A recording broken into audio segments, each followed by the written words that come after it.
અંકલેશ્વર ઉદ્યોગ મંડળના નવા પ્રમુખ તરીકે વિમલ જેઠવાની વરણી કરવામાં આવ્યા બાદ તેઓએ અને અન્ય ઓફિસ બેરર્સ ચાર્જ સંભાળ્યો હતો।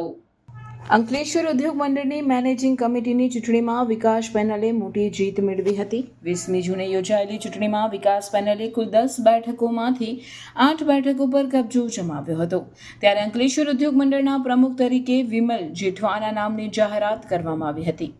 નવનિયુક્ત વિમલ જેઠવા અને તેમની ટીમે વિધિવત રીતે ચાર્જ સંભાળ્યો હતો।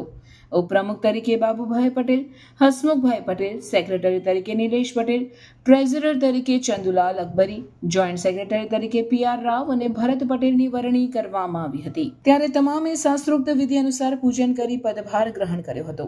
આ પ્રસંગે નવનિયુક્ત પ્રમુખ વિમલ જેઠવાએ જણાવ્યું હતું કે સારી કામગીરી કરી સમગ્ર રાજ્યમાં અંકલેશ્વર મોડેલ એસ્ટેટ બને તેવા પ્રયાસ કરવામાં આવશે। ઉદ્યોગો સાથે રહેણાંક વિસ્તારના પ્રશ્નોનું પણ નિરાકરણ લાવવામાં આવશે। અંકલેશ્વર ઇન્ડસ્ટ્રીયલ એસ્ટેટ લગભગ 48 વર્ષથી કાર્યરત છે।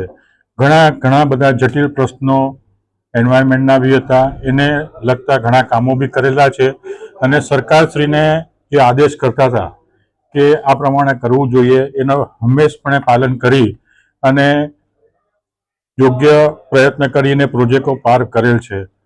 આશા રાખીએ કે આવનાર દિવસોમાં આપણે સૌ સાથે મળી અને જે એન્વાયરમેન્ટનો ઇસ્યુ છે એને હલ કરીએ। સાથે સાથે એન્વાયરમેન્ટની જગ્યાએ ઇન્ડસ્ટ્રીઝને બી જે અમુક પ્રશ્નો નડે છે એને આપણે રાજ્ય લેવલે અને કેન્દ્ર લેવલે રજૂઆત કરી અને સોલ્વ કરીશું।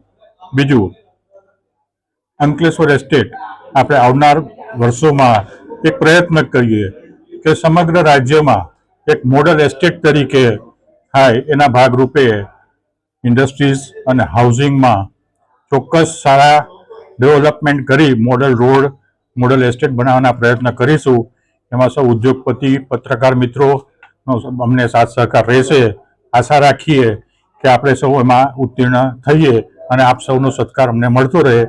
આપણે સૌ સાથે મળી અને બેટર અંકલેશ્વર, બેટર GIDC બનાવીએ। Thank you.